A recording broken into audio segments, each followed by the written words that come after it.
नमस्कार मित्रांनो, आर के ब्लॉग्समध्ये आपले स्वागत आहे. आज आपण आलो होतो काशी विश्वनाथ महादेव मंदिर भालगाव येथे.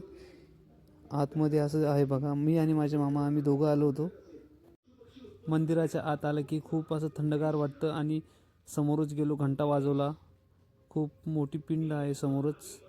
मी आणि मामाने दर्शन वगैरे केले. मामाला थोडं दर्शनाला वेळ लागला, कारण की आमचे मामा जरा अपंग आहेत, त्यामुळे जरा वेळ लागतो. आणि महादेवाच्या पिंडीच्या पाठीमागेच एक मूर्ती होती देवीची, त्याचे दर्शन वगैरे केले. आणि त्याच्या बाजूला एक त्रिशूळ होता महादेवाच्या बाजूला, तो खूपच मोठा आणि खूपच छान दिसत होता. त्याचा व्हिडिओ वगैरे शूट केला आम्ही. आणि तुम्हाला पण जर यायचं असेल इथे तर भालगावला आहे, बीड रोडला, सोलापूर बीड रोडवरती आहे भालगाव. रोडूनच मंदिर दिसते, खूपच छान असं मंदिर आहे. पिंडीच्या डाव्या बाजूला कैलास पर्वतावर बसलेले महादेवाची एक पेंटिंग आहे आणि बाहेर